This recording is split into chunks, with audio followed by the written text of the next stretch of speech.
Hey everybody, welcome back to Konversation with me, Rick. And me, Nain. And our very special guest, this guy had to pull out of the woodworks and had to pull teeth just to get him to show up. Pretty much. We're actually at his house, so he couldn't run away from us. Yeah. This is... Mr. Tup. I'd like to introduce myself. I do apologize. I give myself my own introduction. That's just who I am. I take control of my own life because that's what I normally do. I'm Mr. Tup. Hi, guys. The one, the only Mr. Tup. So, just so you folks know, Mr. Tup is a thing that he created because of something that happened, and which we're going to talk into. But aside from that name, I know him as Pepe. When he was a little kid, he's actually my brother's son. So to us, his name is Pepe, but his real name is Marcus Philip.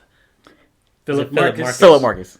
Whichever way. You know but what? anyways, he's Danny's kid. I've met him as Marcus, so as far as I know, I just found out because I saw his name written on a certificate saying Philip, and I was like, right. Who the hell is Philip? Now, it's funny because even growing up, I always thought his name was Pepe. I never knew about Philip or Marcus until he was probably about 17 or 18. So there you go. The funny thing is, like, a lot of people meet me, and if you knew me as Marcus back then, you have the right to call me that. But after like a certain point, if you know me then I give you my name is Tup. Anything before that, Phil. I always change my name constantly.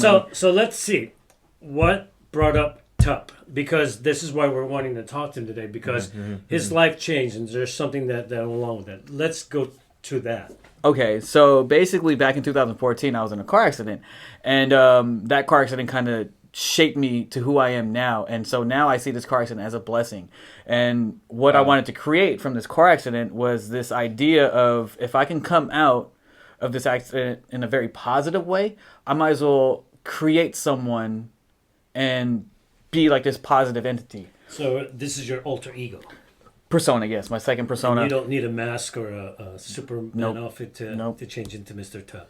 Mm-hmm. I love it. I think awesome. When I first heard about this, I thought it was really interesting. Wasn't sure where the word Tup comes from. What is that? So Tup actually stands for Turn Up Phil. Turn up? Turn Up Phil. T-U-P. Or T-U-P, Turn Up Phil. And basically, I created him to kind of showcase my actual own essence. Phil's essence, and my essence itself right now is who I really am. So if I can actually showcase who I really am as a second persona, then it's kind of like people just open their minds and kind of let them think, like, who am I as a person? You know, right. he has this amazing story.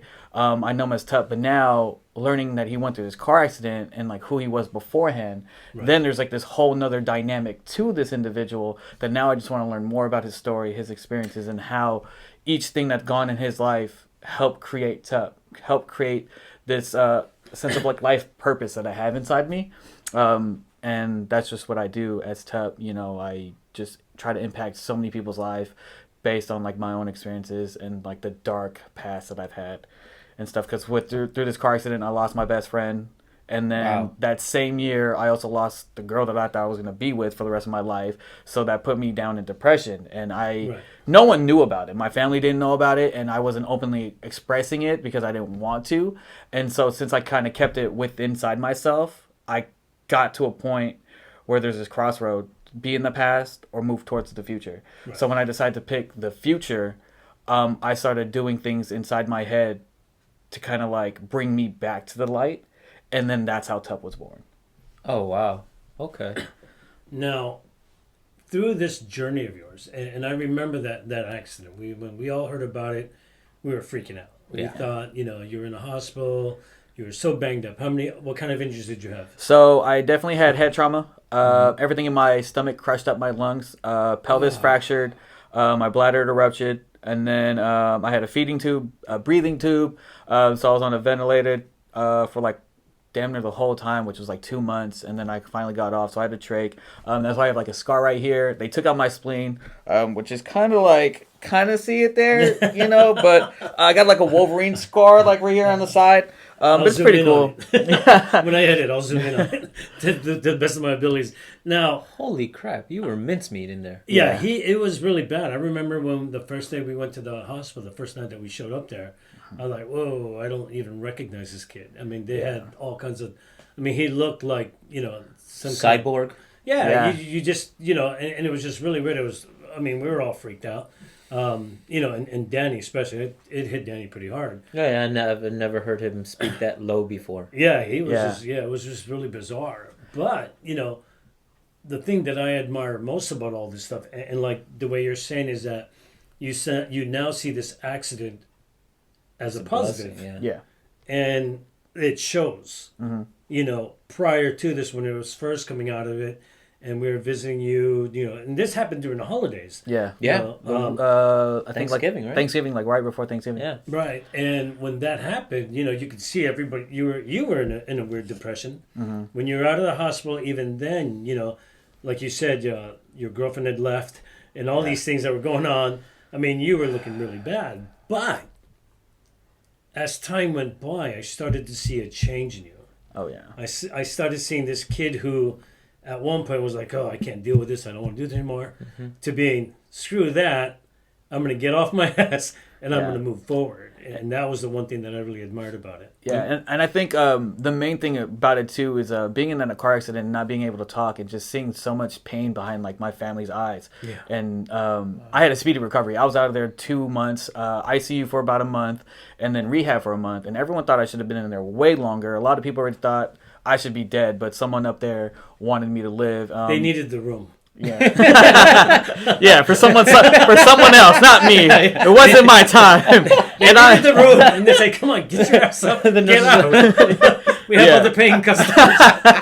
And it was just like, it was crazy because like I learned after like my car accident that my best friend gave his life for me to live like this true purpose. And so with that being said, Now wait a minute, because the way you're saying that, how did he do that? Or so a lot of people were saying that like, since he's the bigger person, he should have died, or I should have died because I'm smaller and he's bigger, Right. But apparently they said I landed on top of him. He was a passenger, I was a driver. The guy hit my side, the driver's side, flipped over like 4 lanes.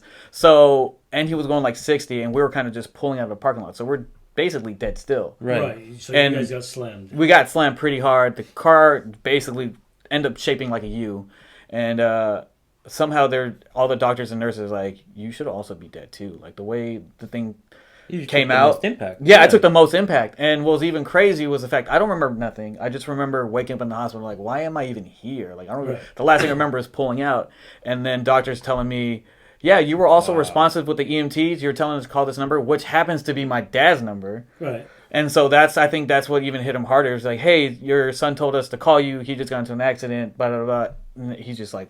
And you weren't even conscious of it. I wasn't even conscious. I woke up 2 weeks later trying to piece everything because I woke up like 3 times. I woke up. Why am I in the hospital? Okay, boom. Next time I woke up, I see my high school friends. I haven't seen my high school friends in like years. Right. I don't even talk to them no more. So this is for sure a dream. I don't even like them anymore.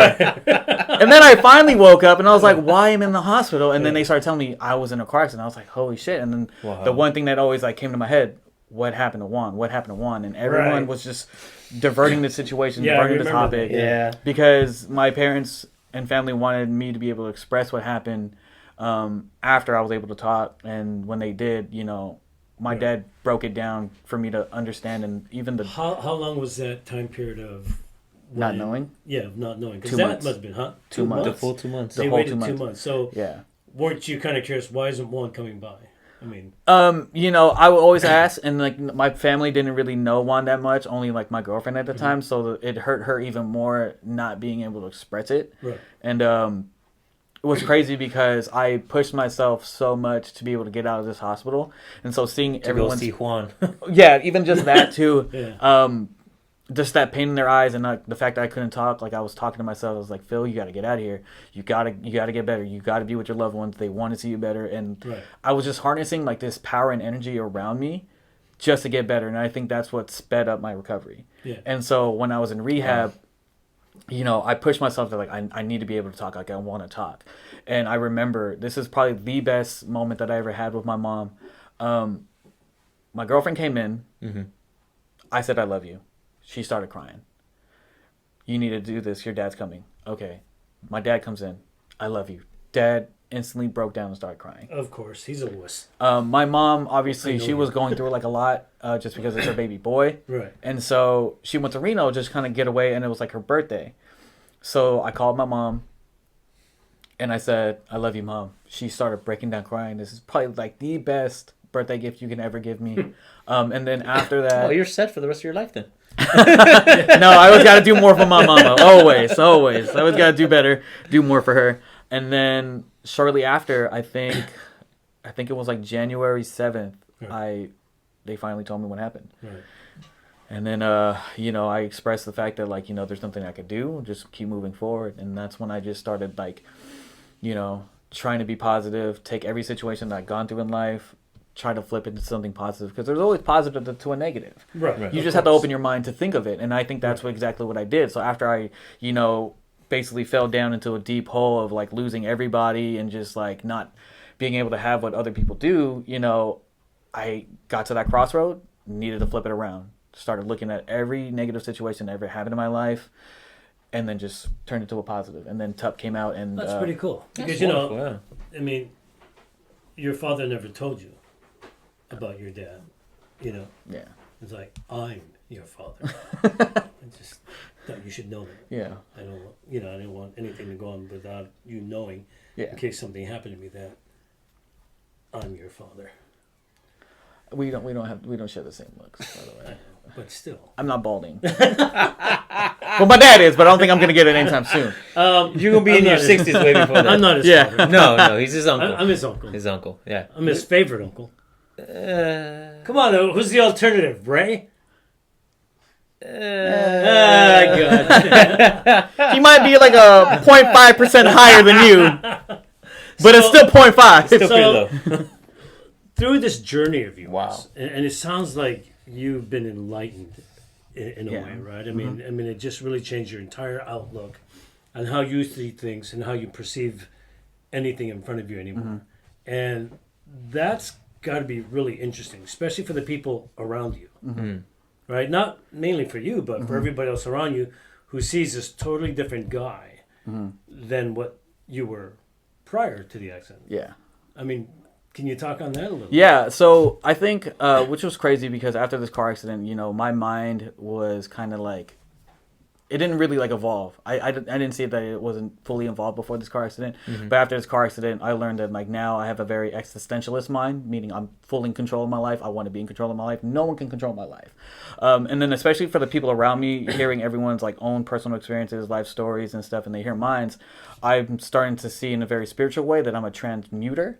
And so basically what a transmuter does, I just started, like, kind of learning about this, is, like, we want to take your pain, your suffering, your negativity that's going on in your life, and take that away from you. So that way now you can, like... Dude, you can have mine. I'll give it freely. And we'll either take it away, and it's, like, no draining to us, Right. or we'll carry this weight with you, but it's not as heavy on you. Now, where are you getting this from? Because I think it's kind of fascinating in that here it is, I've never heard these terms before, and you must be reading books and looking into research and doing all these things. Yeah, it's What prompted all that? I mean, what led to it? What led to it is kind of just like, now I started getting into philosophy. I started, like, exploring things in philosophy and, like, seeing, like, well, now I've always been in control. Oh yeah, people that are in control are existentialists. Their minds just have that sense of control. And then just, like, watching videos of, like, spiritual stuff and, like, people talking, and, like, it just got to a point, like, that's kind of talking about me. So I was like, okay, maybe I could kind of just, like, watch videos, maybe read a little bit and listen, and kind of see if I can actually evolve something from this. And through that, I created, like, my first brand, which is called Tup Life. Right. Tup Life is basically a brand that I created that evolves around exactly just that, like, this lifestyle that I'm creating for myself and for the people around me, just to kind of live a very positive, outgoing life, change your life for the better, just for you to reach your true potential and find your true purpose in life. And me having that impact on people would make them feel more appreciative, knowing that there's someone out there that is willing to give their whole life to you to make you this best person you can eventually ever be. How many people have you reached with this message of yours so far? within my small circle, I would probably say about a good 20 so far.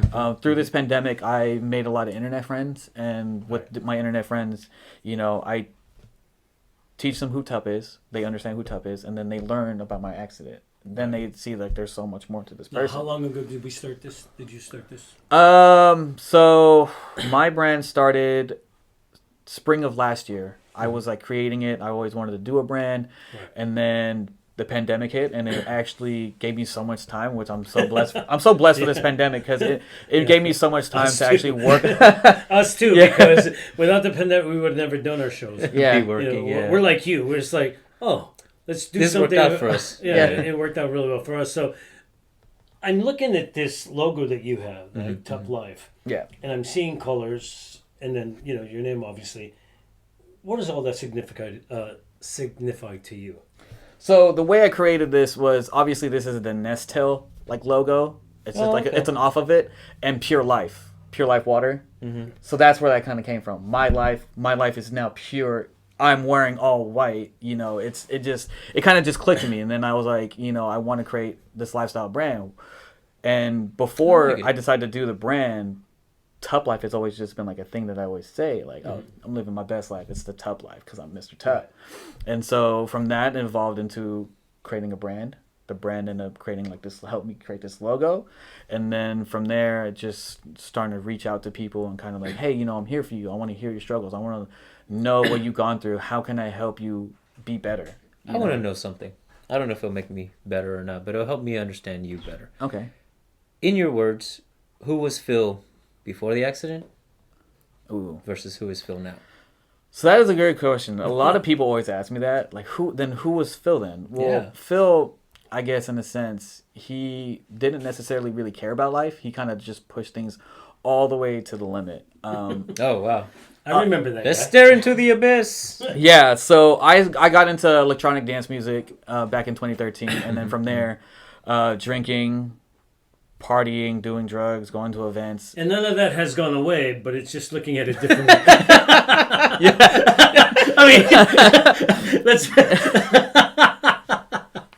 put that into some... I don't do it anymore. I'm 28. My body's there's some wear and tear here, so... Yeah, especially after seeing all those scars from his accident alone, I'm like... I don't want to push things anymore, but... Okay.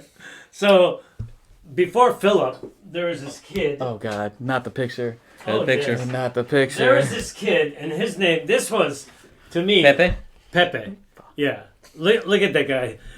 I mean, he went from this villainous little kid to Mr. TUP right there. I thought, wow, what a great example of a change from Pepe to Philip, Marcus. And then to Mr. TUP. Because I only knew you as Marcus. Yeah. Every time your dad talked about you, my son Marcus. And then when he told us about, my son Marcus. Yeah, I didn't know about Marcus till about maybe 4 or 5 years ago. Oh, I knew Philip, right? But I was in love with Pepe because he was a funny ass kid.